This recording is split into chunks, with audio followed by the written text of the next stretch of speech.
Also, they seem Okay, we've got audio now. Okay, sorry about that. Hello and welcome to episode 14 of SlummerTV. This is the official Neon Divide podcast. I am your host, Skiz, and I am joined today by several of our support cast members. First of all, we've got Snicklefritz. How you doing? We've got Gavir. Hello. We have Java. Hello. And, of course, Dogs. Hello. We have an issue with the stream. My camera's at the bottom corner and they see me now. So Yeah. you might have to live with that. Yeah, that'll be fine. That'll be fine. Yes.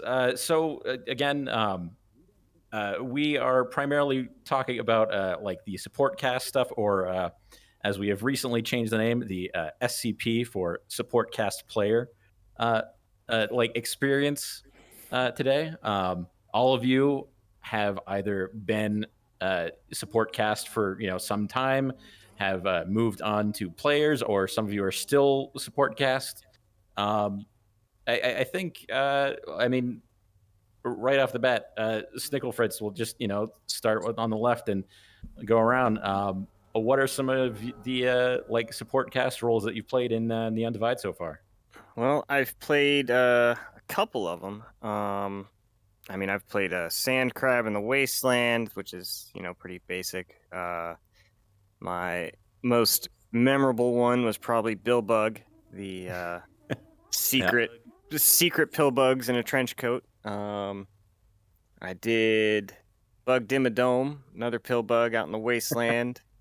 I did a number of smaller characters with the one of the gangs on the row, the Bulls. And then I did a bit of some mercenary work with the faction of the Steel Wings, I believe they were called. Yeah, did that work with dogs. A lot of work with dogs, actually. Most of my real work was right alongside him. Yeah. So excited to be a player now. Yeah. And then Gavir, I know. I mean, you're also representing your kind of main support cast player that you were portraying last season, but I'm assuming that you've got more under your belt other than just Cynthia.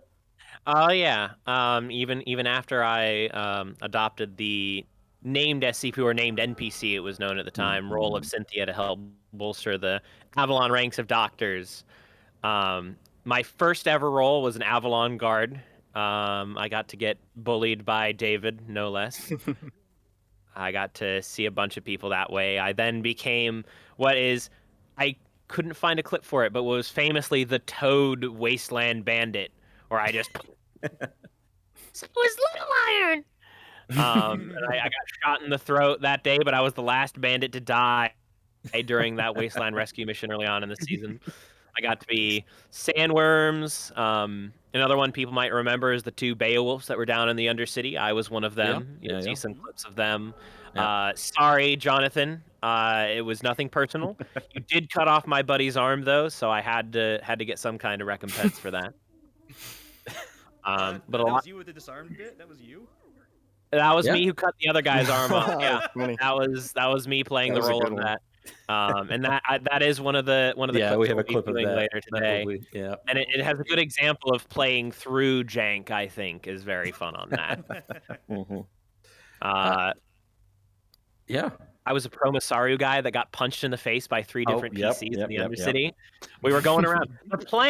The plan was for other SCPs playing the role of anti-Masaru to come punch us, but then the members of the Medjai just kept decking us in the face for saying Masaru would have fixed us. Understandable.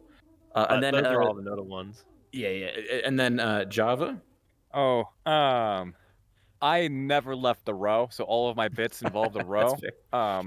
I think I'm most notable for the guy who dislocated his toe trying to dance off with a person who dances for a living, and kicking my wall so hard that I just screwed up my toe. Sorry. I also just stuck as guards. I was a death robot at one point with, guarding a guy who really did not need guarding because he looked like he could handle himself.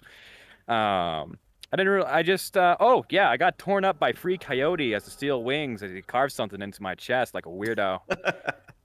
That's intense. It was a good bit. What else did I do? Oh God. You were a snail, I think, right? Oh, I was a snail. I did insult your mother as that snail. It was a really good time. I think we have that clip somewhere. But that's honestly all that comes to mind. And then dogs. God, what haven't I done? I've spent most of my time here in the row or in the wasteland. Wasteland is hit my mic. Wasteland is wicked fun. Basically, just being bugs or raiders was probably some of the most fun because they would give us freedom to like constantly talk in Discord. All right, we see someone going over here. All right, and then we'd tell GM, hey, they're going over there. Are we doing something bad? So we would work with the GMs very well and doing all those fun bits.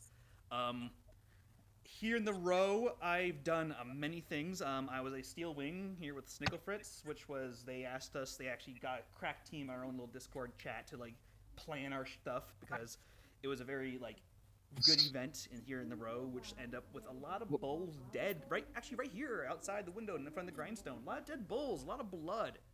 The best part was at that time I was Rigsby, so disappeared in my apartment, did my stuff, did still wings, came back, and role played out. There's a lot of blood here. What happened? I caused that. I did that. Real quick, dogs. You're on the wrong mic, bud. Oh. Uh-oh. I gotta fix that. That's head of roleplay Knick-Knack coming in to make sure dogs can be heard or not. And that's Dogs, our tech supervisor. Yeah. Messing up on the wrong mic. Love it. Yeah, Dogs is typically Can you hear me now? behind the microphone, so We can hear you. Okay, cool. We can hear you. I'm not sure what the How's it? stream's doing. Everyone here in the audience, can you guys hear me now? Let's Mic see. check. Okay, way All right, better. cool. There Okay, you go. Cool. All right, cool. Yo, I'm a professional at this, okay? I'm really good at this stuff. I mean, typically you're not having to do this because typically for a long time we would specifically make sure that people couldn't hear Dogs so he could give us, behind the scenes information. But anyway, so in general, yeah, SCP stuff, you end up doing quite a bit more than just like, one thing. You work a lot with the GMs, as Dogs was mentioning, being able to kind of like convey information, kind of acting as extra eyes, kind of, also, taking like, hey, a GM needs help with, we need some sand crabs out in this area because we got some people going out there. We got this going on. You really work as like the hands and eyes to help with the GMs and everything because it's so much different from like pen and paper RPGs or any of that stuff where like, we don't have miniatures. We don't have a whole lot of things that we can just say, oh, you see a person over there and then people look and there's nobody there. Yep. You really need the bodies and all that stuff. Yeah. It's a lot of fun. Yeah. We get to get really creative with it too. And especially in the wasteland where you have areas that are out like off limits because the dangerous wasteland monsters are going to eat you if you do. So having the GMs be so like observant and the extras as well. I was once made to be the sandworm after the mission when I was Little Iron to deter players from continuing to go out into the wasteland for a little while. Yeah. And I think that's one of the like biggest defining things that's like such a big, change from, traditional tabletop roleplay is the fact that you do need a body, you need an actor, in every single role. If you have a random zombie, someone needs to be that random zombie. If you have, if you have a sand crab, if you have a store that hasn't been open in a while, that's something that we've done in the past is like, okay, we need, someone to run the diner for a little bit. Let's get someone in there. Cynthia is a great example of like, okay, we need someone in, someone else in medical. Dogs, I know you got put in the gun shop. Snicklefritz, you got put in the blacksmith. Things like that, where it's just like, okay, we need, regular faces that, we do not currently have in this role play. We need to rely on having someone that can actually fill that position. It's not just it's a lot more. It's a lot of bodies and a lot of people and a lot of organization. Yeah. One of the I think the staples of being an SCP in the role play or in most role plays is that we help bring the life into the world for the player characters to interact with. So, having us come on in and showing off and be like, oh, we start some event happening, or we help work with a player character's story, weave their story. We're there to help them out, and I enjoyed it. a lot during season 3 at all. I still do it to this. I would still do it to this day. I have all that stuff. It's just helping other people tell stories is great. I love it. Oh yeah, and like I mean, and whether you call it SCP, NPC, extra, whatever, it's not a dirty word or anything like to be looked down on. It's super respectable because like without all the different extras and SCP, working behind the scenes, like it doesn't, whether it's this roleplay or any other, like it wouldn't exist. It wouldn't be possible without people on the backstage, like running all these different costumes, all these different masks that that they all have to play to help tell the stories and to help the GMs really do their jobs. And it's so much fun. I love it. It is so fun. So You get to much die fun. so many different ways. In so many just get creative killed. ways. Now, I don't think there's a way Yeah. to count it, but I think I would like to claim, at least right now, that I probably died the most during season 3, I want to say, because I I got one of them. Okay, he died the most. You heard it. I don't know. I was on Excuse the final mission with the Trident Oh. facility. That was a lot of dying. Oh, the big Yeah, one, it was right? a lot of dying. Yeah. The big one, right? How was that? Oh, yeah. I just meant Oh, that it I got was- one of your deaths. It was one hell of a mission. Like I gotta put my bandana down for this. But like that mission was like one of the most chaotic missions I think I've ever had the pleasure of NPCing for. Well, SCPing for. Mostly because like it was just a whole cluster of like all the players, like a mountain of NPCs, all just being there and just shots flying everywhere. I mean, it was, for lack of better terms, it's just. Actually, I don't really have a term for it. It was just a cluster. Chaos. It was Just chaos. It was really good chaos, though. Mhm. I played one of the shrimps alongside with who was it? I can't remember at this point, but he was an amazing guy, and we worked together because like we were instructed shoot to kill, like try to kill these players. But if we did, we might have actually like killed half the team because of how well we were working together. Ooh. We had multiple Always. instances where we snuck up behind them and we were lasering them, but the chaos was so thick that they had no idea that we had come up behind them, and like we were just taking their health away. And if we hadn't like really like thrown ourselves out a little bit, just like enemy spotted after like dumping like 4 mags into their backs because you thought they would notice at that point. Oh. It was really fun, especially melee. There's so many good melee fighters who went on that mission, especially my brother. I smacked my brother around a couple of times. It was really fun. Yeah, but that's actually an interesting point, is that is kind of one of those things that is deceptively stressful about doing support cast stuff. Is there are times when you might out of character really enjoy some stories that are going on, and you're having to be there knowing I'm like actually presenting an obstacle that might kill this character that I've been following and really enjoy, but here I am with a gun having to shoot these people, and that's It's Oh yeah. There was Yeah, part of me who really didn't like. I really did not want to shoot my brother because I did not want his whatever. He was like a special like NPC who was like forced by players to go onto that mission or something like that. On one hand, I really didn't want to shoot him and end that because I knew he really wanted to get to the end and like have that character become a player, which he is now doing. But there was another brotherly instinct to laser that dude because he's my brother. And he should not exist within my but vicinity. it without really punishment. is like it's such a hard line to walk of like wanting to portray a character as realistically as possible, but also to keep that.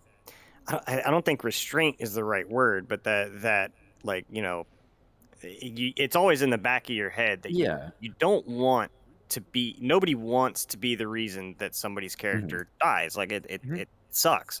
But at the same time, if we don't present a true challenge to the players, then what's the point? So and also there's some something to be said about like, to a certain extent, if people are putting themselves in harm's way, that is the story beat. F That around is and find the out. theming that's going on around their Yeah. character Yeah, at they time. want to play Yeah, that. exactly, I mean, exactly. they want that action, and Yeah. that's what's most important. Is was the action satisfying? Was it believable? And I think Mhm. at the end of the day, as long as you portray a believable and like logical course of action, that's the best any of us can do. And those players trust us. Like, we're Yeah. the ones that are by and far going to be ending that character's life if it does. And the players are trusting us to make it fair. It Yeah. might not be what they wanted. It might have been surprising. It might be, against everything they thought they'd planned for. But they are trusting you and the Mhm. GMs hand in hand that if that's Mhm. it, it's going to be fair. Mm-hmm. And then you have little instances where that line gets a little blurred. Like, I was a data wraith on the same final mission at one point. I could, in an instant, stun any of the synths that were there. I stunned Elliot right before another wave of gunfire started coming down. Oh no. I think I remember hearing that over the comms. And we extras can't, know what everyone else is thinking. I thought, Yeah. this is going to be a fun roleplay moment because he's been saving other synths, so I'm going to inhibit him. And then shots start ringing out, and I'm like, oh no, is Elliot going to die? Mm-hmm. Mm. So you get those kinds of tense moments. Yeah, I feel it. Really, I do. Mm-hmm. But Yeah. they trusted. I know RK would have taken the L if it happened. Yeah, he actually did speak about that a couple times in the Discord afterwards about how that it was scary, but like he loved the adrenaline rush and the action from it and everything. And I mean, I'm sure he'll correct me if I'm wrong, but like I've worked with RK in a couple different projects, and he's such a good Yeah. sport about Oh, all yeah. of that. There was a moment on one of the missions early on this season. They were raiding the warehouse, and this is where the big goo monsters came on out. Mm-hmm. And it got to the point where they were Remember having a that big firefight in the middle. And RK, he showed me from his side as Elliot in disguise. I don't know what his runner name is. He could probably correct me later on. But Timeless, who plays Titus, his runner name is, I forget also. Basically, there's a recording of Elliot there between like some corp guard and this big monster, and you just see freaking Thomas's runner go, not that way, not that way, sees me and goes, that way, and runs back. Yeah, those missions get very hectic very fast. They really do. Oh, Yeah, yeah. especially when you have like 12 people wanting to do different plans, all the players just wanting to do it a different way. Yeah, because you got every player wants to do it a certain way. Then there's what the DMs expect to happen, and then there's by the orders get down to the the supporting cast. That's when it's do or die. And at the end of the day, like not that we actually have the final say, but by the time it's what's happening is filtered through so many layers. It's like, well, we got to kind of roll with the punches here. Yeah. Just do as we're told. Yeah. I mean, I had an instance where I was watching everybody just do their thing on a shadow run. I forget which one it was. I don't know how important it was. But I know Charles, the giant, like 8-foot tall orc, had gone on it. And I remember very distinctly being a terrified guard in the corner as I watched him wrestle a Beowulf. Oh, One of yes, the that most, was one of good the most lethal and scary, like one of the Charles scariest was- things that can come out of a Shimetsu, and that orc was just wrestling it. Just Was like he I was, Suplexed it, yeah. he Was he- suplexed it. Was he raging at that point? He was Or- raging. Yeah. Oh no. Charles oh. was terrifying on that mission. I remember that. Oh That was no! the, I got the one I against got Jonathan murked by and him like everything. 3 times. Yeah, oh yeah, he killed me at least twice. I mean, Oh yeah. he was going crazy on that mission, but that was so much. That was Oh, such a fun yeah. one. Isn't that when he lost his leg? Or was No, that no. on the final mission? No. That was the next one. Yep. I think Yeah, I remember that one distinctly because I wasn't there for the mission. I was there for the aftermath because that was the first session Cynthia came into existence. Hey. And he came into the clinic going, it was an industrial accident. So he and Industrial Faye accident, both had to right. get treated by Cynthia. She didn't ask questions. She just treated them and took care of them. Like Remember- she took a giant needle and stabbed it into Charles to take care of his there you go. collapsed lung. Okay. Oh, You're back. No, you're Okay. good. You're good. Scared us. She straight up stabbed Charles with a syringe to deal with his collapsed lung, and that shows another side of things where you can also be a component of helping the players. You're that element of life in the world that can turn potential nastiness into good because Oh, yeah. Cynthia was named because Knick-Knack, gracious god that he was, said we need someone to play an Avalon doctor for a few sessions, give them a name, a bit of personality. And I already had this kind of model ready. I was thinking far in the future, season 4, and I went, can I just make her a named NPC under your guidance and go from there? And there it was.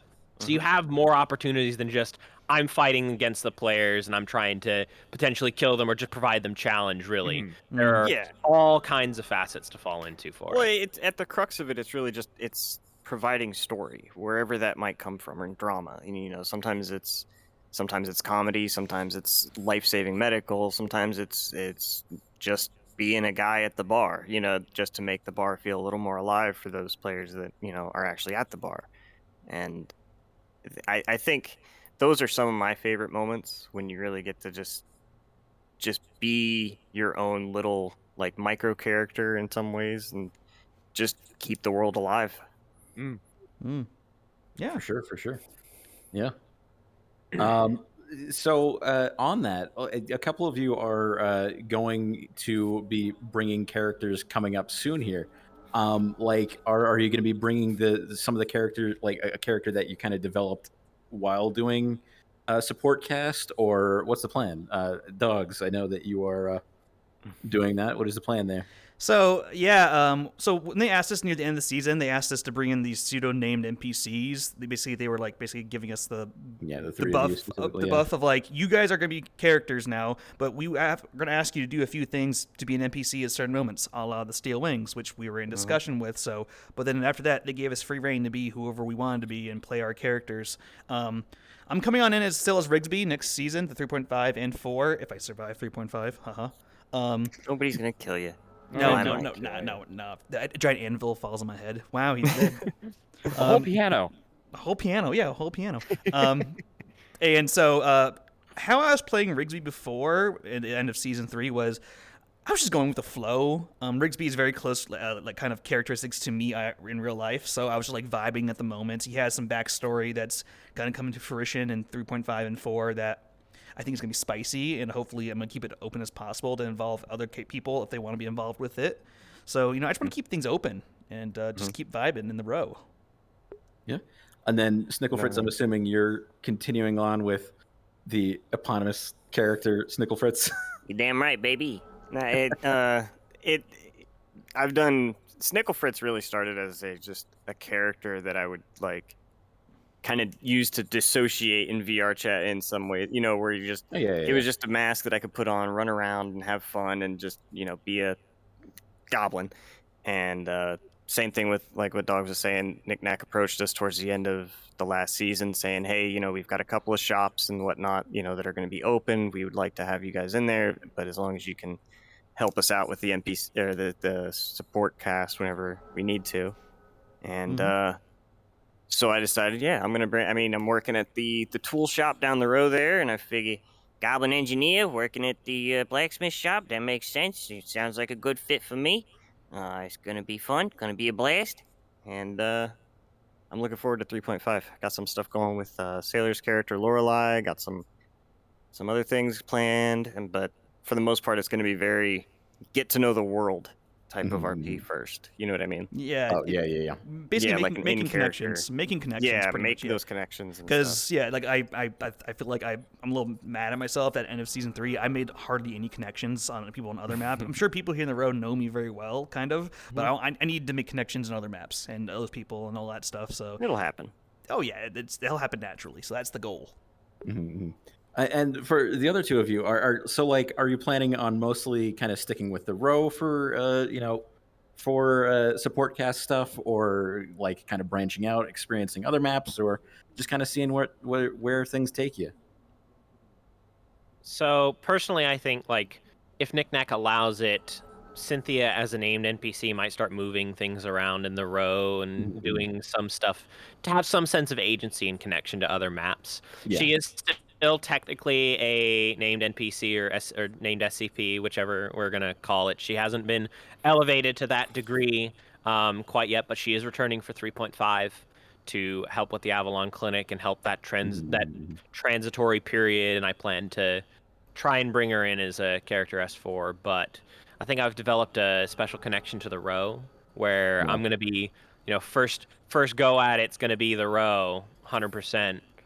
But if I'm needed, like the Undercity needs people or the Wasteland is low on people or something like that, there's going to be growing pains and a lot of stuff. So I'm going to keep myself fluid and adaptable, but I'm going to stay based on the row as much as I can personally. Yeah. And Java, kind of floating free, sticking to the row? Oh, I was planning on sticking to the row, but I have a bunch of character ideas that I want to rock out. A lot of, like, some of them, like, I don't even have the models for. Some of them I do. I have, like, Cole, which is that little red devil that I showed you before. I have sea slugs that I want to use. And it's just, like, it's entirely dependent on, well, what slot is available when I get to it, you know? Because, like, I would love to go down to the Undercity and hang out with my brother, Friendly. But I know, like... The Undercity is like a hot topic. I used to run a map like it, and it's like the Undercity is that place is popping. Popping. It's popping. My hips are broken. Popping like dog's hips. Exactly. Ah, my hips. And right now he's gonna end up in the clinic again. No, please. I beg you. And I really want to go into the Undercity, but I'm fine with going just about anywhere else, aside from the Wasteland, because I do really want to use a Sea Slug character, and going into the Wasteland basically means he'll die in the first episode. Fair. Oh, no. So, like, I was thinking about the new map. I was thinking about, just keeping him on the row. Maybe a mail delivery guy who just goes all along every map just to deliver something random. Because, like, it's just like I just want to facilitate. I just want to do little dumb things that make the world a little bit better as a player. That's my bread and butter. I don't want to be in the spotlight. I don't want to be, like, I want to be close to it, of course, but, like, I don't really want to be in it. I want to help other players. I want to, I don't know, make people laugh.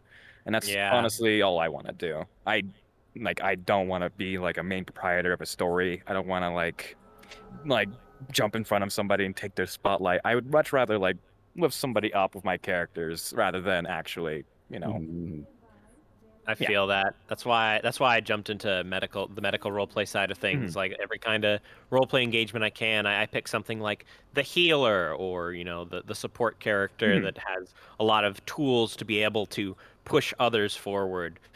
Because if you push others forward, there's that feeling of I helped that. Just that sitting in the sidelines, like you can see them reach their goal and their celebration, and there's that little fire in your heart that, oh my goodness, it worked. They're happy now. For me, it was people are dying a lot in Neon Divide right now, so I snatched at the chance to be the doctor who can keep that from happening. You helped me out greatly in season 3. Yeah, dialysis dependence is a big thing. Yeah, Yeah. We both got dialysis? That's crazy. Yeah. Wow. My character like also needed twinsies. dialysis. Oh my god, twinsies. But one of the biggest things. What did you just say to me? I'm gonna pretend that's not happening. Oh, wait a minute, hold on, I got something bad.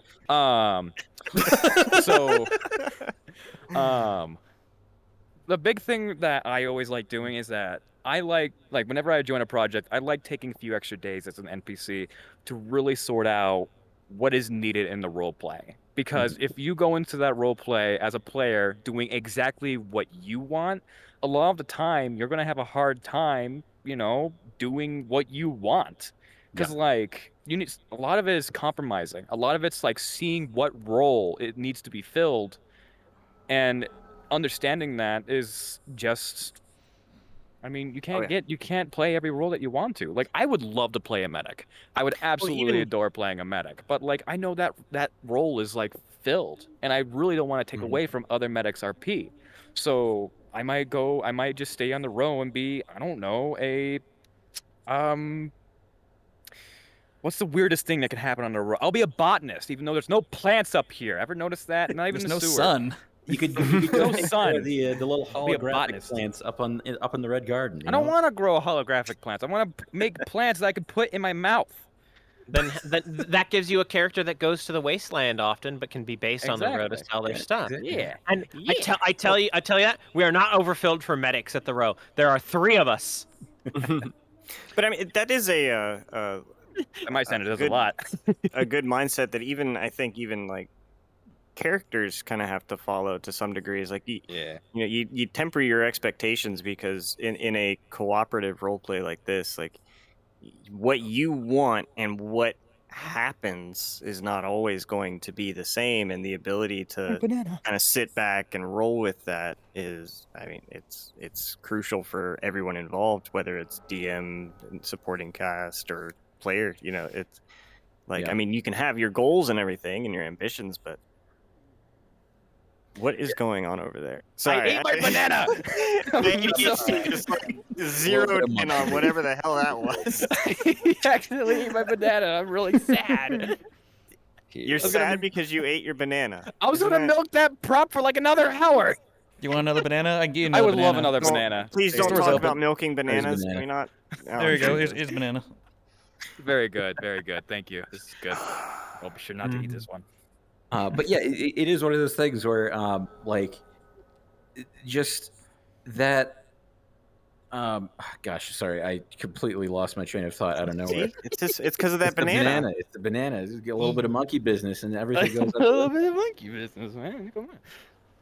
You allowed this. This is your fault. Yeah, no, I'm just saying. I did ask if you wanted anything. You said banana, and I gave you banana. Oh yeah, but it is one of those things where, you know, it is ultimately more than just, you know, your character. Whenever you enter a role play, it is everyone else around you. It is everything else around you. It is everything that's been going on. It's all the history, you know. And so that's one of the things that I really like about the idea moving forward of, you know, if you're going to be a character, you have to spend some time doing some support cast work. That is one of the things that we're planning on doing going forward. Well, And just like, it's Okay. such a good way to actually experience the world and get used to the world before you're really committing to something, you know, that, you know, once you've created a character and like you've got this backstory, then it's hard to kind of be like, oh, well, now I know a little bit more about the world. Now I actually see these niches need filling. These story beats are like kind of going on that are kind of fun to, you know, develop a character around.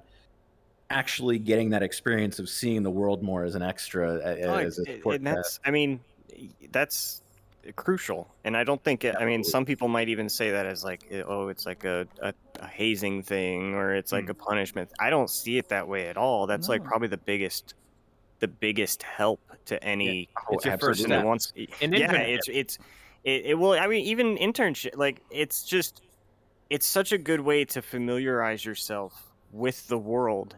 Yeah, learn it. Like, because by being in it and stuff, because I mean, you could research it, you could read any wiki, you could like read any document on the world, but until you're actually in it, you don't know the different facets of it and everything. And like, and I'm the type of person that when I like, if I play a D&D or something, I rarely will fill out like a whole bunch of backstory until I've been playing in the world for a little bit, and then I can. It's easier for me to go, oh well, maybe I'm from that town, or maybe I have some, you know, history with this family or something like that, and it just makes it feel so much more filling, I guess, is the I don't know. Yeah. It's no, and it translates to like even like just tabletop RPGs. I'm about to be part of a simple little one shot that's a Halo tabletop RPG, and so I was like, all right, cool. I know basic Halo lore. I played the games, but I want to know the details now. So I went into research of like what's happening on this planet that my character is from.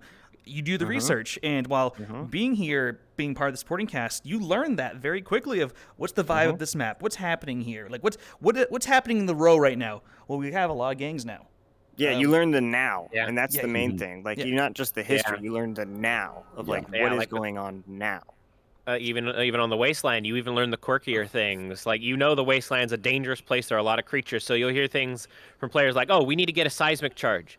Well, why do you need to do that? Well, we need to make strong vibrations to distract the giant train-sized worms that will eat our buggy on our way to our objective. We need to make sure they don't come in the after us. wasteland. Lots of stuff, everything. Lots. Like I just Craziness, did a little everything. jig as Green. a little gang member, but you guys are apparently like on the daily murking players left and right as sandworms. What's going on? I mean, well, I never murked anybody as well. I did fight a giant robot as a sandworm in the arena. That was fun. Oh yeah, you fought. Yeah. And then, but I also fought a car as a sand crab because a bunch of players left a car parked somewhere, and they all left the car, and I just kind of saw the car, and I'm like, you know what? Rather than mess with the players, I'm gonna mess with their car. I'm gonna steal their stuff. Yeah. I'm gonna Yeah. start doing Yeah. a mating dance around the You- car. That's the goblin coming out. You're the monkey. Yeah, it's the Yeah. monkey goblin, side. Yeah, I can't help it. It just happens. and it really builds that trust. Where instead of just inherently needing to trust SCPs, which is a very good thing to do anyway, it gets that experience in with the players as well, so that they can trust. And once you become a player yourself, you will have that respect for the SCP role more than someone who's never touched it, because you'll understand the hesitation to actually kill a character when you don't feel it's fair. You'll know that they aren't just there to beat the tar out of you. They're not always there to antagonize you. You'll have that frame of reference that you can't get reading anything. Like you said, you can't just read about it. You got to do it. It's also role play. Like Fritz is gonna love this. So one day in my gun shop, so much of the Bulls gang here in the row were trying to get me to buy a gun from me.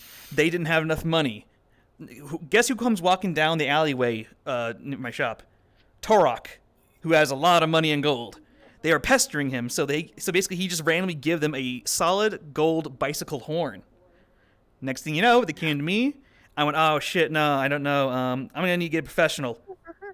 Hey Fritz, come on over here. Next thing you know, we did a whole bit with Pawn Stars and just got rid of. See, what you got here is your standard bicycle horn, and made out of solid gold. These would go on your standard, bicycles back in the early '90s back on Old Terra. It was a fun little bit there.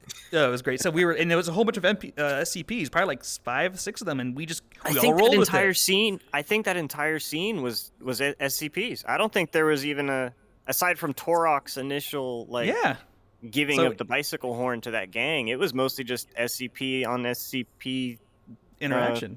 Interactions and stuff. I mean, you'll have just as much roleplay experience as a supporting cast member as any character will. And sometimes more, because you get to go to all the different places and see all the different facets and everything.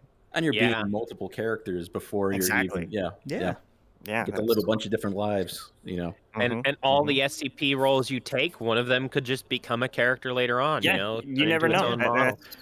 That's how it happens. Yeah. I mean, so like, y'all were mentioning David up in Avalon earlier, and I mean, he started life. Character started as one of the Upper City Guards. It's just like. There's a lot of characters that started off as that and just kind of fell in love with a specific character or role that they were doing and just kept going with it. Kept doing it. Yeah. I mean, back on the topic of like NPCs interacting with other NPCs, I remember interacting with another NPC at the mouth of the Dirty Diamond, and just going in, didn't have a gun or anything like that, just went inside because I didn't have a gun. You're supposed to leave your guns up on the wall, but I didn't have a gun, so I just walked in. I walk in, I do everything. I'm making people laugh. I'm having a good skit with people, and I get drunk. It's getting towards the end of the session, and I drunkenly walk back up, and I'm haggling at this NPC. I forgot their name. Soup. Soup? Was it Soup? Was it 4 arms or a robot? It was a robot. Soup. Yeah, it was Soup. And I was just like, okay, can I and just like I totally just not even telling the truth, not even close to it, just look Soup dead in the eyes and go, hey, can I have my gun? It's right there. And without us skipping a beat, they reach up and grabs Rigsby's gun and just gives it to me. And you're the reason Soup has the ticket system now. I am the reason why the Soup has the ticket system now. And I happily took that gun, and I was so proud of it. And I just despawned because it was the last episode. And now somebody at this table is out of gun. Somebody at this table doesn't have a means of defending themselves. And I feel like they're staring at me right now. He's got more. He's got more. He makes them, of course, but I stole his first gun. I am the NPC. I am the little dirtbag who was like, I'll have that gun, and they gave it to me. And now you have to deal with the consequences because it all happened naturally, and it was so good. I didn't Speaking of know consequences. We all know Bill Bug won that election, right? Like we were all aware Oh, that yeah. he won the It was popular rigged. vote. Yeah, right? yeah, But Bill it was Bug- rigged. Bill Bug won. Yeah, it was rigged, definitely. I mean, I He don't had my wanna vote. get too far into the paranoid conspiracies, but What are the odds he had 0 votes of all the people in the row? He got zero. He got. Everybody loved Bill. I bet you he got Everyone Jimmy's loves vote. Bill Bug, yes. Bill He should at Bug, least fix had roll. 3 votes, Yes. right?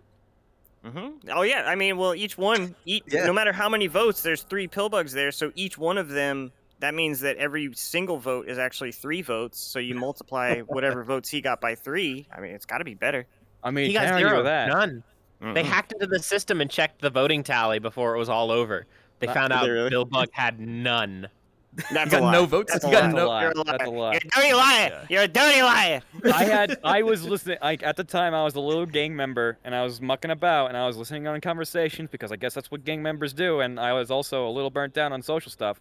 And I listened in, and just like, oh, I voted for Bill Bug. I remember distinctly one person at least See? going, I voted for See? Bill Bug. There Like, you go. I don't know who. I think it's the person who It might have poisoned been- me in that impromptu, honestly. It might have been me. But- It might have been me. It What- might have what? been me.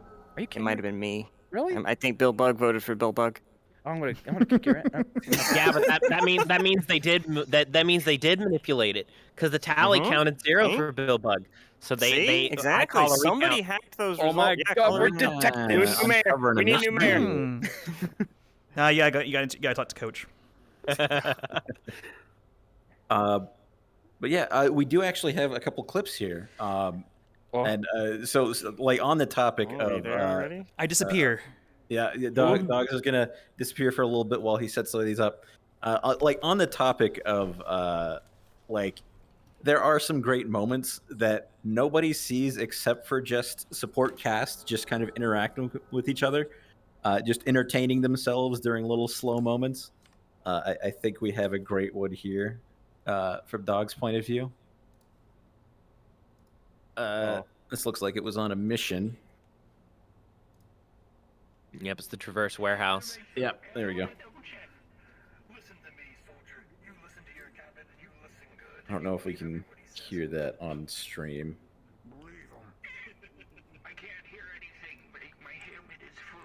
Mezzo, my beloved. Is that Mezzo? That's Mezzo. Oh man. It's very quiet on stream. Yeah, one second. I'm changing it. Yeah. Oh, sorry, guys. Oh, all good, all good.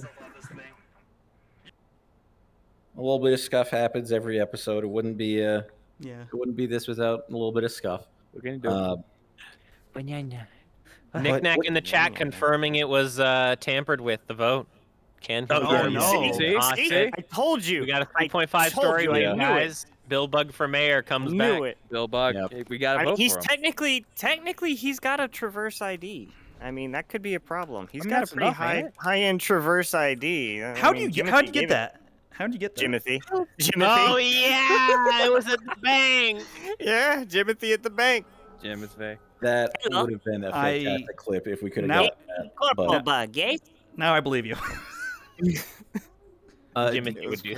Can we get that one again real quick with because I know that we had some audio issues with that. Yeah, sure. Yeah, sure. We'll do. I'll play again. Yeah. Sorry, Yeah, guys. yeah, One yeah. second.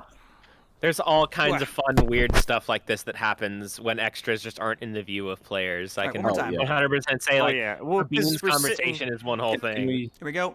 turn the volume up a little bit on this at all, or is that? It's max volume. Listen to me, soldier. You listen to your captain and you listen good. You believe every word he says. Believe him.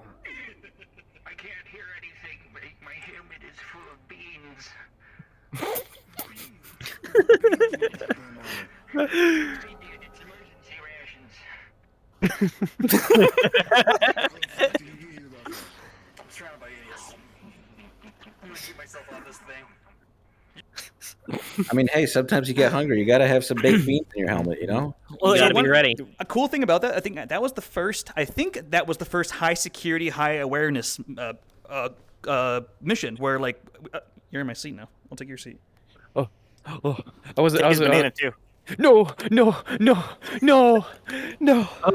Come on, please. Oh. But yeah, we do. There's so many of those moments, especially when like DMs are still setting things up or getting the players ready and stuff. Because most of the supporting cast, you're the especially on the runs. I mean, you're the first on the map because you have to be set up and ready. So they'll get us all set up, and then it's like, all right, guys, sit tight for 5 minutes while all the players get ready and while the players do their thing, and then we end up just. It's basically just improv for a good 5 or 10 minutes. Oh, 15 minutes. Yeah, no, that mission was Getting to know who each of us are.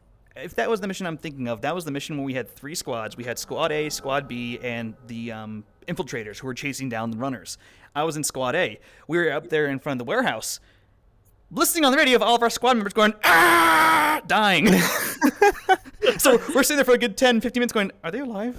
Are they good? I saw your Discord cut out, but your Visemes really just told the rest of the story. So yeah. We just become GTA NPCs while we're waiting on the players to show up to kill us. It really is just that. You come prepared with 2 things, because the DMs give you everything else. You get a name and a basic personality trait for yourself. Yep. You pick those 2 things, the DMs will tell you how to behave otherwise. Yep, they will tell us where to go, where to spawn, how many people should attack or defend. That's usually how the missions run. How many times you should go up to the meth machine, because we have those apparently. Because like the big pill machines. I tell you at what health point you die. So whether you die at a minor or worse wounds, depending on the mission, but you get to run with everything else. Anything the DMs don't tell you is yours. You get to mess around. Yeah, for the most part, you really do get almost full control over. I mean, within reason, there are some limitations that everybody should be mindful. But I mean, you get to make every guard its own unique thing, its own unique person, and they can have their own rippling consequences just as much as any character. Yeah, like I had a guard in season 2 that I played back when I was doing Sportcast stuff that just forgot his he didn't forget, but his armor was in the shop and he wasn't expecting his shift to come up, so he just showed up to work with just a helmet on. Wearing a casual Geb t-shirt and being like, sorry, sir. My suit's in the shop right now. I'll do my best to protect. There's a lot of fun little things that people have done. You get a lot of little fun bits out of it. And again, not to say that it's all bits. There is some serious. Well, yeah, there's definitely some serious stuff. I mean, I remember the Steel Wing stuff with me, you, Coyote, and Titus's character. No, it was Rose. Man, was it Rose? I thought it wasn't Timeless there as well. Timeless was there. We were talking to Timeless, remember? Yeah, that's what I'm saying. Yeah. And I mean, it was tense, edge of your seat. That room. Stuff. It was. We had a very you tight. Could cut it. Yeah, you could tense cut moment. that tension with a knife. It was a standoff, basically conversations, hands hovering over guns. It was like, ooh, it was gonna get dirty if the wrong thing was said in that room, and that was probably one of my most fun moments to witness was me just being in there watching them talk.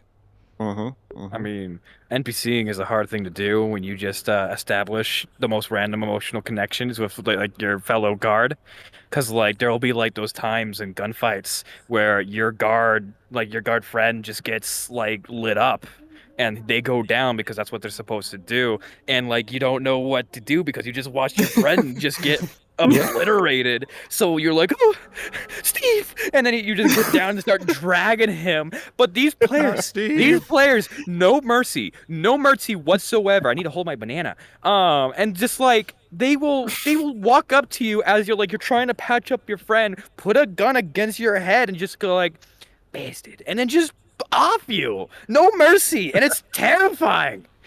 Oh. That happened one of the Shimetsu missions, I think, and I was trying to drag one of my pals back because that's what I would do if I was a guard, and just one of the people slit my throat or shot me in the back. I can't remember at this point. It was so gruesome. It was really fun though. F's in the chat for Steve, please. F's in the chat for Steve. F's in the chat for Steve. Poor Steve. Poor Steve. I actually don't remember his name. Steve was just a placeholder. Actually, I don't remember his name. What was the name of the guy that got fucking obliterated on the big mission in the season finale? Frank. Which Frank? Oh, Frank, you're not supposed to be here. boom. I remember like that was You were not only authorized. semi-coordinated. The GMs were listening to the players as they planned this, and they were telling Frank to go do it, threatening him, all that kind of stuff. And the GMs went, if they make him do this, you're gonna use that tail cannon and obliterate him. And then it all came down. Everything else was just extra. The only instruction was to shoot Frank with the cannon if he came out. Yeah. And they just turned into this bit, just a single line. Frank, you're not supposed to be here. Oh, poor Orbital Frank. beam cannon. I'm pretty sure that Frank wasn't even like meant to last that long into the mission. Even No, they like just, it was they just initially grabbed him. designed to be like, hey, you're just a guard, and then that happened to be the guard that got dragged along for the The entire players mission. took him hostage. Why did Yeah. they? So they did they take him hostage, or were they was a like dead using guy. him for I clearance? think Yeah. the players took him hostage, and I think clearance. I think it was Yeah, like he was the tech combination of guy. the two. Mhm, So they were Yeah. they were using him to open doors and stuff, and were That threatening was his what life was to do going so. on. Yeah. Because like I was confused because like I knew none of the characters were named Frank. I thought they were talking about Elliot for a bit, but like as the shrimp, I was like about to drop a grenade onto their entire group. But if I did that, I would have like killed 3 people. And Nick Nack literally told me not to, so I didn't. But I heard them talking about Frank. Good monkey. Yes, I heard them talking about Frank. I was like, who is Frank?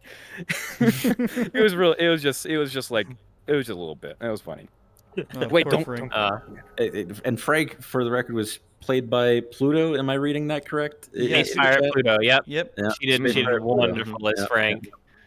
I think Yeah. she did a little All of- sketch of the scene as well. She posted in the art portion of the Discord at some point. Mm. Someone did, I know. Heck yeah. Oh, Although I man. think we do need to pour one out for I think the first supporting cast death of last season. My boy Jerry down in the Jerry. Undercity. Yeah. My boy Jerry. Jerry, Oh, played poor by Jerry. Kurlon, got meatballed, man. I thought he Dirty. got melted. Yeah. But yeah, that's what I mean. Meatball. He got. Yeah. That was apparently a lot of character development for a lot of people. That was a fun. I mean, because I was doing like NPC stuff with him. I think it was before the actual official season started, but like me and Jerry were walking around the Undercity doing like maintenance and stuff like that, while also being like kind of against Masaru and all that. So it was a good preface for what was going to happen. And then I hear he got turned into mush by wizards, and I was like, those sons of bitches. And he became the martyr for the Undercity Rebellion. Absolutely. Oh, Yeah. yeah. Oh yeah, it sparked so much stuff. Yeah. Yeah, it's a Um, huge point for a lot of people. Yeah, I mean, well, it made sense because like suddenly we had this like, it was also there was an audio recording of this guy getting melted by the the planetary CEO of Masaru, like, and then them covering that up. So it's like, yeah, that's gonna kick off a little bit of some A little bit of a kerfuffle. Yeah, just a exactly. little bit of a kerfuffle. Yeah. Well, speaking of that, actually, we got another clip because Yeah. that actually brought along another character that Gavir played down in the Undercity. Because the Undercity Resistance, the Magi, had a mysterious corporate sponsor that sent a little bit of help, and Gavir played one of those giant robots that helped out.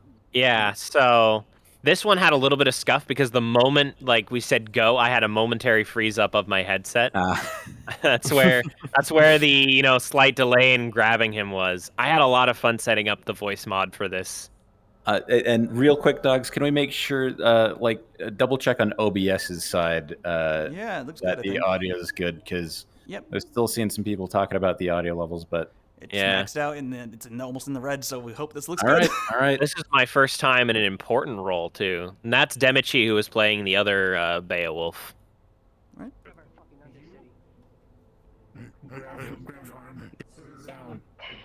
Just big, imposing Beowulf comes in. Hang on. Disassembling that firearm. Allow me to disarm you on it. His weapon deploy, and it was new Beowulf stuff. Come on. Come on. Bow in the background. Oof. I mean, hey, wanted to be disarmed. You disarmed him. Yeah, and I mean, I that's a little literal, don't you think? And he Extra spent the programming. entire session as that extra, by the way. He didn't die there. He Oh, no, continued yeah. to play, and they were tending him, making sure he was fine. He was absolutely fearful of that Beowulf whenever he spotted in the corner of his eye.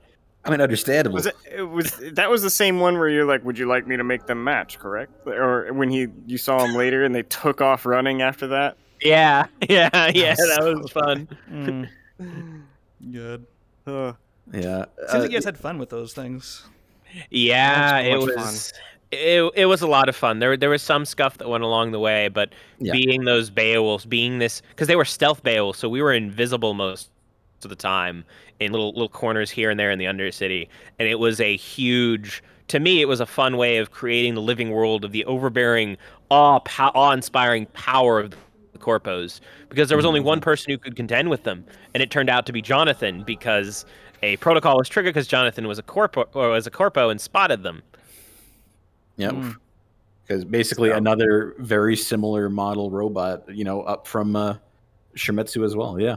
That whole the Magi in general was a fun story arc that we got a lot of extras involved in the Undercity. I mean, friendly explosion was That's my mentioned brother. earlier. Yep. He ended up playing Vin, who ended up going on the run and everything. That wasn't ever intended that he would be that. I think Builder did some stuff like that as well. Yeah. Where Buildervin did a number of, like, he was pretty much on the full run with all the players, like right alongside them, but still as a supporting cast member. But I mean, he was great. I love Vin's runner name. So the character name is Vin. His runner name, Diesel. Yeah. Oh, jeez. Oh, we got Glitch in the chat talking about those Beowulfs. Curious about if the order of sicko mode, if anything happened to Nico. I can confirm. First priority was the protection of our corporate asset, which was Blaine. Second priority was to follow the orders of the Magi. And the first order he gave us was to make sure Nico stayed safe. So basically, we had Gratis to mutilate and attack anyone who attacked Nico, and the third order was to protect the denizens of the Undercity as passive. I gotta step away for just a second. Oh yeah, do what you gotta do. Yeah. But that's why Glitch ended up seeing them so often, is because one of us was almost always assigned on bodyguard detail for Nico. That's cool. Nice. I never knew that. I didn't know that either. Learn all sorts of things. That's also one of the kind of. Yeah, that's kind of one of the fun things, is that there's a lot of little back door secrets that people don't really know about, that you kind of learn about doing supporting cast stuff, because you're getting direct, obviously you've got these scenes that are happening, off, outside of other people's views. That happens with everyone. Everyone has secrets like that, but you're also hearing little okay, I want you to do this. I want you to do that. The GMs are giving you these little sneak peeks into their plans, and kind of explaining, okay, well, we've got to have some big robots down on the Undercity. Here's why, but most of the characters aren't going to know this. Things like that. You get a lot of fun things like that. Just again, as previously mentioned, it's a great way to get a real wide view of the world. You're seeing all these things going on. If you started just in the upper city, you'd have no idea what was going on in the Undercity, or in the Wasteland, for instance. That's one thing I kind of regret from when I was doing extra work at the time. Was it was always the upper city that needed people when I was doing it, so I always ended up going back into the upper city, and it was just. Then when I became a character in the Undercity, I had very little idea what was going on, but had I I still know some secrets from back then, just from being around that, that are still secrets around. It's a lot of fun. I will say, I do highly recommend coming into Season 3.5 and into Season 4 as a SCP is to hop around the maps. Try a new map each week. Try something out different. Yes. The Wasteland will give you so much perspective. Like the GMs, if there's no sneaking out of the Wasteland like Scrap Town without the GMs knowing about it and thinking of where you're going. And they start scramble a few people together. Okay, it looks like they're going into here. We're going to get this kind of creature together because the distance allows them to use that travel time to set up your ambush, as it were. So all Wasteland PCs watching, know that the GMs know anywhere you go. And it's not just sudden, surprise on you. We knew well ahead of time what was going to happen. Because we Willixer has a spied on you. scythe. I'm just saying. Yep. You're scary. Yeah, there's HB in chat specifically saying, "We will know. We always know." Exactly. Watching even now. All right, I'm back. Welcome back. No worries. You're all good. But yeah. Oh, okay. So now that you're back, actually, we were talking about. You're. We talked a little bit about Bill Bug earlier, but that's not the only Pill Bug you've ever played. Let me get a clip ready. There's been I've played a Pill Bug or two. I've definitely played one or two. There's one that you played down in the Wasteland that I think we're gonna have a look at here. Dogs is getting the clip lined up for us. Oh, our boy. Mm-hmm. This Here we guy. go. Oh. And that was after, Pillbugs hadn't been around in the Wasteland for a while. This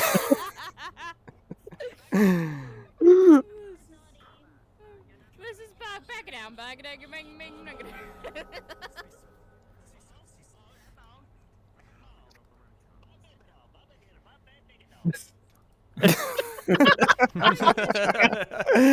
That's so much better than I thought. That was a fun one. I was Bug Bigadome, owner of the Bugsdale Bigadome, basically. Yeah. It was, and you made that bit like months before season 3, right? So I've had like, as soon as I saw the bug with the 40-gallon hat, I was like, I know exactly what I'm doing with this guy. And he was ready. He was just waiting. I was ready.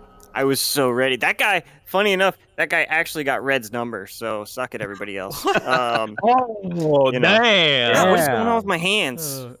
Oh, there you go. There you Tweaking. go. Anyways, a little bit. Maybe I need a little more. Need more fairy dust. Anyways, tough kid. But yeah, pill bugs are so much fun to play. I remember always driving. Oh, thank you, sweet. But I remember driving that golf cart. That thing is so fast. It's the most dangerous vehicle in the It's one of the most dangerous vehicles out there. I have seen Willixer launch that golf cart off a dune into the stratosphere. And we would, every time we came in as Pillbugs, we would hit the boost right off of that launch. So I was like, all right, everybody, hold on, because I don't know how far we're gonna jump off this thing. I was doing a little media project. I think if you do it doing the right time, you can go about halfway across the map. Yep. I want to put together a meme of the but with the Pillbugs in the golf cart getting launched off of that dune. I think it'd be hilarious. Kind of like the Scraptown Space Program meme that someone made. Yep, exactly. Just like instead that of Santa Claus, it's just a golf cart filled with Pillbugs. Bringing scrap, X-ray bullets, and maybe a kick in the teeth. They bring scrap to all the kids on one evening a year. And that's probably my favorite part about playing Pillbugs is doing the Pillbug voice, that gibberish of syllables that like nobody really understands, but if you listen, you can kind of pick up on a couple of little phrases. Like I remember, because just as NPCs, we had to, have some way to understand what we were saying. Like, I mean, I think there's certain words like scrato and like tato and pacha. It was. I'm gonna kill my hands. It's all like amalgamation of Latino like base languages, speech and gibberish. It's a little bit of that the gibberish. It's just every language. Jawa. Yeah, it's just every syllable from every language that you can just random syllables. It's not truly and that's kind of what I like about it. Is it's not really derivative of any one specific like culture or anything. It really is its own like thing of them speaking gibberish. Just think of Minionese, but dumber. Yeah, exactly. If minions were stuck in the desert and just had a bunch of weird toys. There was there was a small skit that I was doing with a bunch of pill bugs on the row. We were going through the scrapyard. We were just mucking about. We were looking for things to get that are valuable. And I don't know why or how, but one of our key words became George Costanza. And so we would just be walking around. We would just be walking around doing our thing, and just like we'd be like, I got George Costanza. And yeah. Nick Nack just brought up something in chat. A friend of mine that I brought in as an SCP, Foam You Mess at the time, now Ray of Sunshine. One of the instructions you'll sometimes get is, to those who are unfamiliar with pill bugs, is that kind of Latino kind of Spanish, all kinds of gibberish here and there. And they went, oh, I'll just speak a little bit of the Spanish I know and throw some gibberish. I remember the Spanish pill bug. And then Joel notices this and goes, and just starts speaking full, like, fluent Spanish, and they bring him to the Undercity, give them a gun, and just have this little Spanish-speaking pill bug for a little while. It was great. That was so good. Oh my Just got kidnapped because they actually spoke some semblance of language. That pill bug is now part of the Medjai. Like, that's, What? Really? Yeah. There's a pill bug on the Medjai. Yeah. They gave it a revolver and a Medjai patch. Yeah. Oh my god. Oh man, the things. that is hilarious. Armed and dangerous. Some of the best, like, little, it's great to have those little semi-comedic relief roles that are, like, kind of fun to kind of take the tension off whenever there's, like, really intense stuff going on. The pill bugs are great in the Wasteland.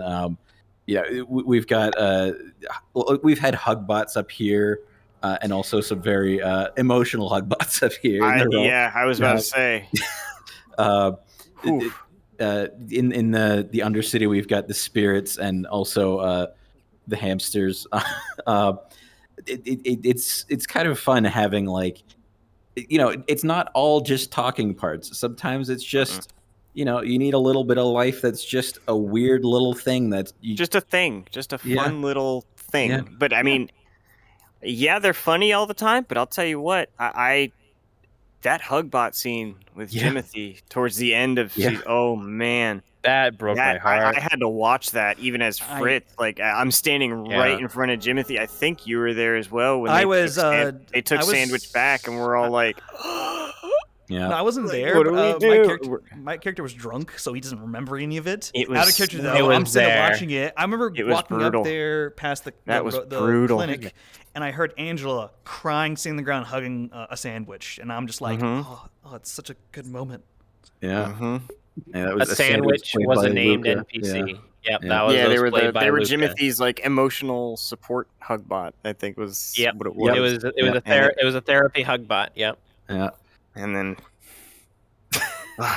to everyone watching that is familiar or even unfamiliar with what happened, this is the level of emotional impact you can have without even needing to be a player character. Yep. That hugbot was going away. Everyone who had anything to do with Avalon knew that was a kindling of hope that was going to go away.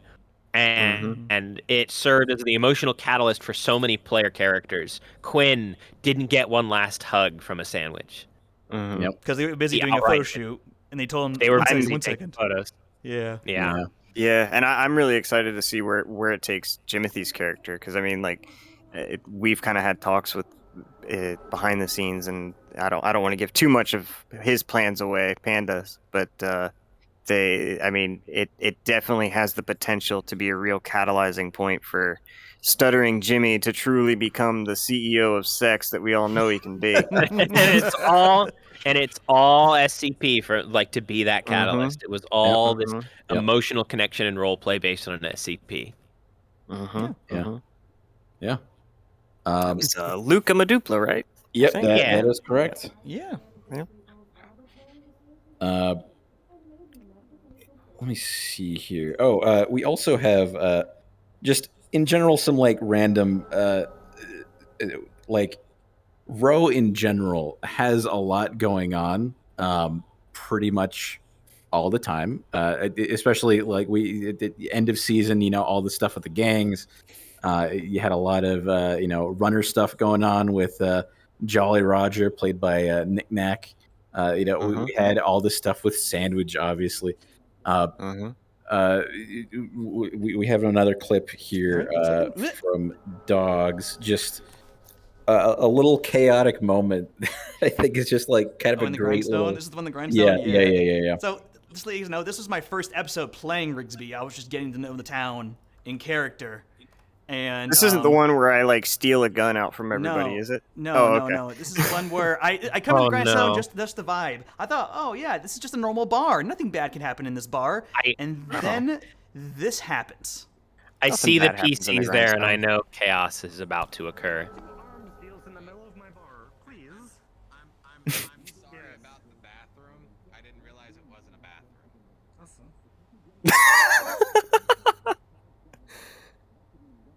Come on. You're gonna go back there and clean it yourself. You're gonna go back there and clean it yourself, motherfucker. I've already had a clean blood today. I will make. There's me laughing. You don't make me clean shit. Fucking dude, you're fucking steps down the way. I fucking practically slid down here. Okay, look, I'll pay a cleaner fee. How about that? Is that okay? Can I do a cleaner fee? I really gotta get going. Fine.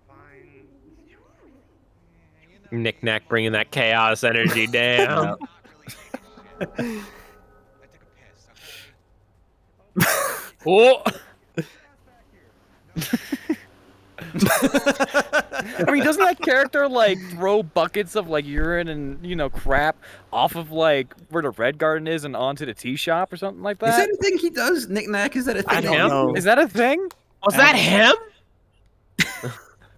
I don't know. I mean, I wouldn't put it past him, but Knick-knack, we need your opinion. We need your Yes, It is something that he did. Oh my god. Oh, my god. we don't deserve Jolly Roger. We don't deserve that character. Oh, we do. It's just that we gotta clean up after him. Oh, makes sense. I love it. Like you can tell when you're breaking because you had to mute and like just like take your second to back away. As soon as I heard I took a shit in your bathroom, I didn't know it was a bathroom. I'm muting myself immediately, going, "Oh, I'm gonna laugh at this. This is gonna be hilarious." I mean, it's. I've always been like a class clown and stuff like that when growing up and as a younger child and things, and that there's always a part of me that loves. It might be a bit disruptive to some degree. Some people think, but like some of my favorite moments are when you can make a character that doesn't usually like break, or even a DM that doesn't usually break, just bust out laughing out of nowhere. Or the deep sigh, or the deep sigh, like you see the deep sigh. Oh my god! Like see those DMIs drop. Like that's what I strive for. That. I love that so much too. It's one of the characters I played, or the cast members or supporting characters I played up in the upper city, started on the row as just regular Slummer named Chet. Like he was just, how's it going, dude? Like college dude bro type of character. He ended up getting assassinated by someone from Shimetsu. And then they took him up to Avalon to have his brain replaced into like a robot, and he ended up turning into CyberChet. And I made chair handler break because instead of being like shocked or scared about it, he was just, bet, let's do it. You're gonna give me some metal legs? All right, word. Like, I'm ready. CyberChet, let's do it, bro. Let's talk, bro. Oh my god. Yeah, dude, let's do it. And then during the surgery, they've got his head open, and he just looks over at the nurse for Avalon and is like, "So what are you doing after this? You want to play frisbee in the quad or what?"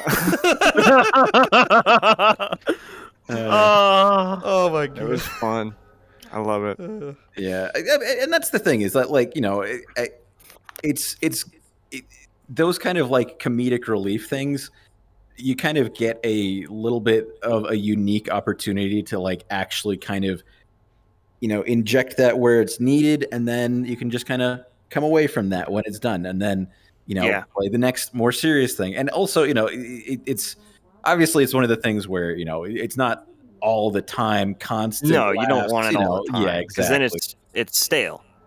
Yeah, exactly. And it's better when it is like occasional, like, okay, this character's going through some rough stuff and is having a moment where this is appropriate, being able to like be that little story beat, a little bit of brevity levity rather is kind of nice. Yeah.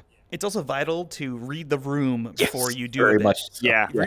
You read. There's many times where I would come on in and do a SCP bit, a semi-comedic character, not really, and I saw a serious conversation was happening, and I went, not saying a thing. I'm gonna go this way. Just instead. gonna walk over here. Oh, yeah. I wish there was a time where I walked into like a super strenuous moment as like an NPC who was trying to get people to dance battle with them, and well, I interrupted like a really really like tense scene between like I don't know, it was in the grindstone at one point, and just they were talking about something very important. I was just like, hey, you want to dance with me? And then they went silent, and I just awkwardly left, and it was one of the most painful memories I have. Honestly. Well, and I mean, those mistakes. Yeah, exactly. They happen. No, you're exactly. They do, but Yeah, like they're you gonna still happen. think about them. But by the same token, I mean that's real life. I mean, how many times have we been to like a bar and you're trying to have a serious conversation with like a friend of yours, and that drunken asshole just walks up like, "Hey man, what are you doing?" You know that happens, and being able to roll with that and like adjust to that is good roleplay still, in my opinion. Mm-hmm. Yeah, no, I fully Drunk agree. guy comes walking up to you and goes, "Hey, you want to play frisbee in the park?" Yeah, you're gonna play frisbee in the park. There's just nothing, no two bits about it. If I'm a character and I got nothing going on, and an NPC comes up to me and goes, "Hey, you want to do this?" I'd be like, "You know what? I'll do it. Yeah, why not? Let's go do this." I mean, bit." yeah, when do you're it all. like when you play as a player, like I have experience in other projects and all of that, and when you as a player walk up to an NPC and go, "Hey, what's up?" It makes their day. Like that, I had Makes like mine. Yeah, I had like love it. chair, not chair, hat kid. Hat I kid? think I don't know. I think It he's feels a like a streamer. hat kid thing. He just walks up to me and he goes, he just walks up to me and he just starts talking to me. I was like, oh, how you doing? It's good stuff. It's just like, it was just a really good interaction. It was just like having like a player interact with NPCs, so like the world feels like it's not just the players. Yeah. It feels pretty good. It feels really good. And that's also one of the things that, like we're making a pretty concentrated effort on making happen more, making it feel less of a like, okay, these are the people that you can talk to and that you'll actually have, a good time with. Now it's just talk to everyone, that idea of, getting everyone used to more Treat your extras like players. Exactly. Yeah, they're people in the world. Yep. Doubly so because you can be a lot more engaging with them without worrying about stepping on the wrong foot because they're playing a temporary thing. So you can do a lot weirder stuff without worrying about like pulling someone into your odd gimmick or bit that they don't want to be. You're more likely to be able to go up and say, "Hey, you want a dance battle?" And there are a lot of people on the row that would say yes, but there are just as many that would say no. So instead of worrying about finding one of those people, you can look at an SCP, and they're probably there for a good reason, either just to provide life to the row or they're on a mission. But you can always walk up to them and go, "You want to dance? You want to have a drink, buddy? Tell me about yourself." Because as an SCP, when David walked up to me as an Avalon guard and started asking me what my name was and how my health was doing, because he was chief of security, I was like, yeah, I get to actually like develop this character, answering questions, doing silly things. I'm this weird Kentucky, corn-fed boy kind of guy, and it was exhilarating. It's always it's always a highlight of the session. Yeah. Yep. Just mucking about as an NPC with a player because that player just adopted you. It's like that's the moments that you'll never forget. Like one of my in another project, one of my favorite things is just like to find like a lizard or a bug or like a spirit or something like that, and just put them on your shoulder. And it's just like, "You're mine now. Come, we are doing important things."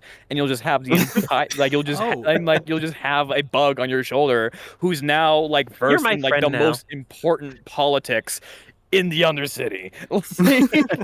I have a moment that can actually really make that really, really good. Is that shout out to Lizard Gang in the Wasteland. Lizard Gang, yeah. Lizard Gang. Lizard Gang. Also known as Lizard Mafia. So we would always follow Sheila, played by Red, around in the Scrap Town. We would just be a whole bunch of little lizards walking around and all that stuff. We couldn't talk except for one, because I don't know how that worked. It was real funny. A moment happened where a player character was leaving, like not the project, that character was leaving right in front of Sheila's hut.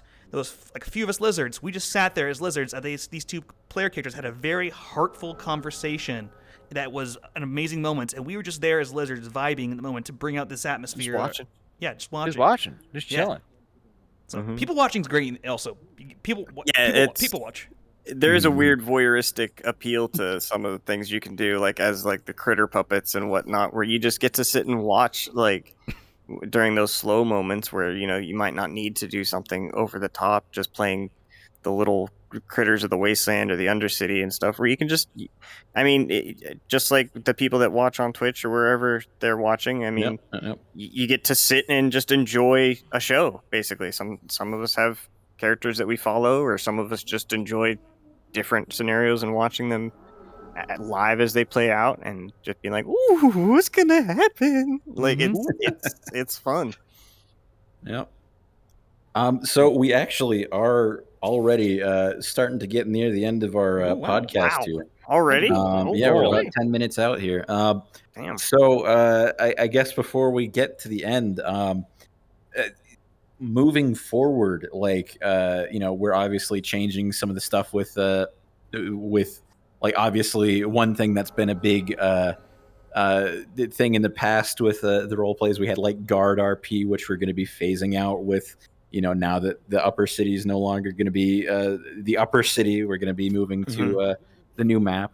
We're still obviously going to have a lot of stuff with gangs in the row. Are there any things that for those of you that are moving away from Sportcast, is there anything that you're going to be missing when you switch out of? Yeah. Oh yeah. Go ahead. Missions. Being on the missions all the time. Those I'm gonna miss those a lot. Being able to basically make a very unique mission that these runners will do, these challenges, because I know they are seeking out these challenges out of character, but in character also they have motives, but out of character they want to have these fun missions, and I want them to have as much versatile each mission that I didn't want each mission to feel like the same, like run, gun, shoot, and I had a good time in the various missions I was on, participating in those and all that stuff. So that's probably what I'm gonna miss the most. Something that I'm going to miss the most is, well, exactly what Dog said, because I'm not very creative, but also just doing something different every single time. Like being able just to be like, you know what? Knick-Knack's giving me free time. I'm going to be a bug. And I'm just going to sneak into somebody's shop, and I'm going to be like, yeah, Get in the trash. Screw you. I am now on your tamales. What are you going to do about it? And then they kill me. And then I do it again. And it's just like, it's just like being able to do whatever you want, but like within reason.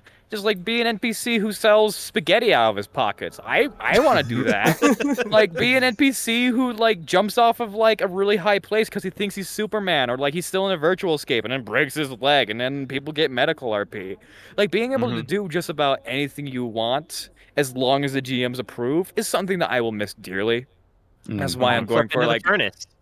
Well, front flip into the furnace. Oh my god, that's right, that clip. Do a flip. Do a flip.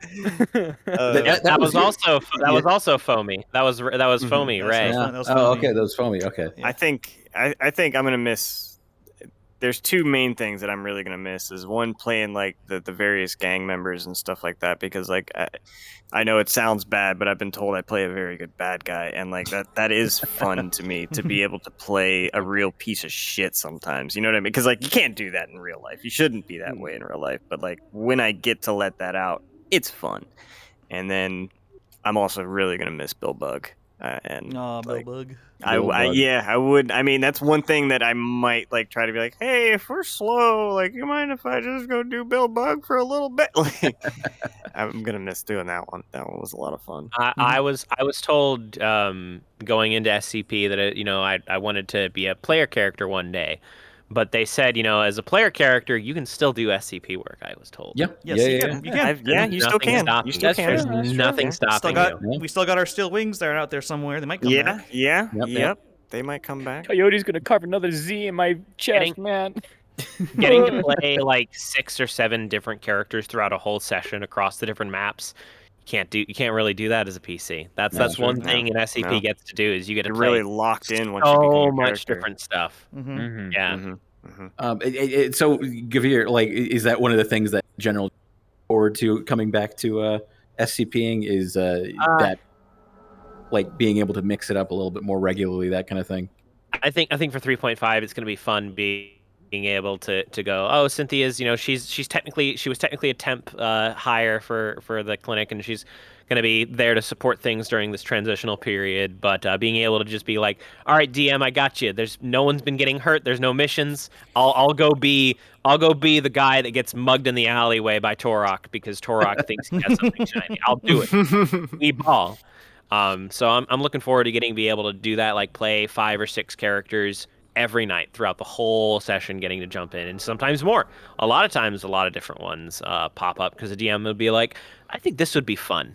Or I think this would be a nice little story beat, because there are all kinds of, a little bit behind the screen, there are all kinds of these pre-made, like, single paragraph things, little stories that the DMs have cooked up, pages upon pages of these things, of different kinds of characters that would come into the city to come in and do something. They have a goal. Like, I played the part with a fellow guest that was coming, of people that were selling miscellaneous mundane magical items in the Undercity, and that's what they were. They were peddling wares in the Undercity.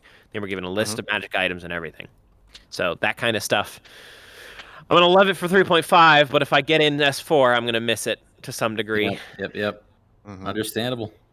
It looks like Dogs has gone off to go get us prepped for the end here. Anything else y'all want to say before we as we wrap up here? We'll go around the table. Snickle Fritz, any last messages that you want to tell the audience, or you mean like a plug or anything, or just like in general? If you got anything to plug, especially, by all means. First and foremost, if at any time, if you are somebody that is doing SCP work or anything, no matter what roleplay it's for, whether it's here or another project, like if you don't feel you're respected, like, figure out what's wrong there, because and players of different projects, like, respect your there's a lot of work that goes into being a supporting cat, like, just as much as any player character. So it feels good when players and DMs, when they do those thanks and stuff. It really does. We do hear all of it, and we do appreciate all of it. That being said, Snickle Fritz 333 on Twitch and Twitter. Appreciate the follow. I'm gonna plug my shit. I don't care.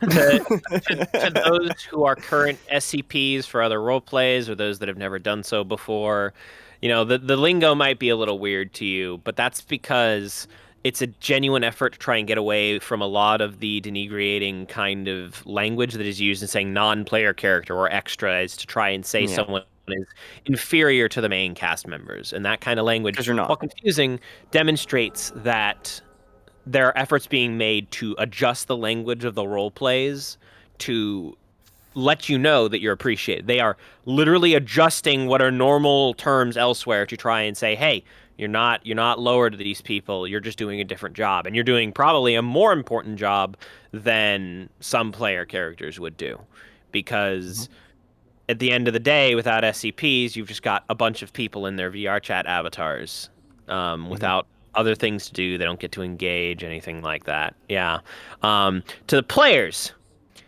that might encounter Cynthia specifically later on, I, as a person, do not mind when you touch her ears. She, as a character, if you do not hide the fact you are trying to touch her ears, might go ham on you. But I personally do not care.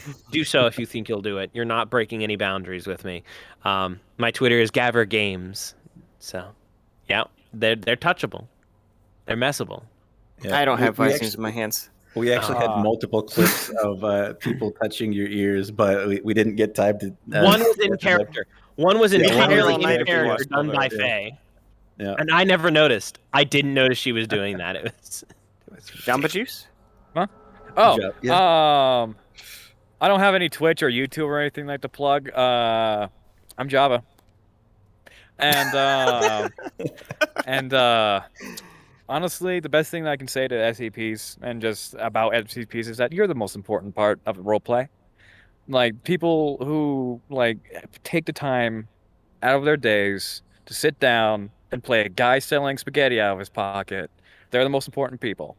They are what make this world feel like a world. It's what's going to punish you when you, I don't know, do something stupid like trying to deck a Shimetsu gun, because some people tried that and really did not end up well. What I'm trying to say is just like, players are important, but the SCPs, they want to make the world an interactable world for players. So what would I Star feel Wars be without stormtroopers? exactly. I mean? Yeah.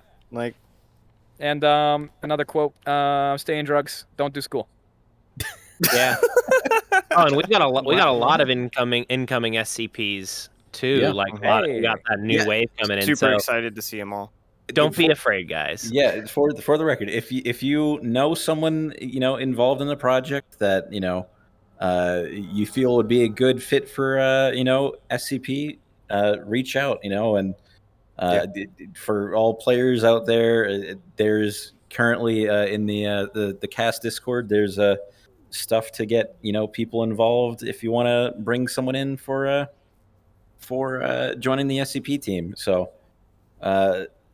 Make sure to check that out. Dogs, before we end, did you want to? I mean, you are still a guest of the podcast, even if you're running it in the background. Yeah, I'm here. Hey, so you guys can find me on Twitter as at Dumulus. You also can find me on Twitch at D0GZ1. I used to have Dogs1, but I lost it, so I had to replace the O with a 0. So all that. Nothing much really else. Just keep chugging along, and I'm really excited for season 3.5. Yeah.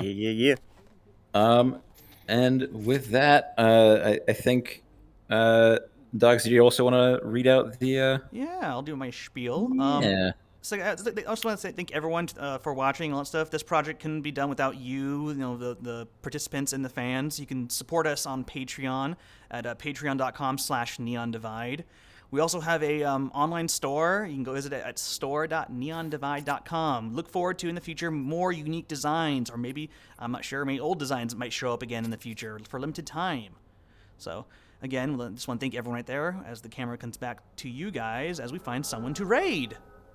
Especially that SCP shirt that we used to have. That one was awesome. Anyways, that poster is great. The SCP poster. Oh, I got that one. It's beautiful. All right, so I got someone to raid for us. We're gonna be raiding the emo healer. Oh yeah. So, all that. So before we go, one last wave goodbye to the camera, and wish everyone a good night or good day. Good night, everybody. Yeah. Y'all take care. Thanks for stopping by. Yeah, have a good one. Remember to hydrate. Hydrate or dihydrate. Get out of my house. Get out of my house. Let's go bother Sheriff Mercury. Yeah. Woo!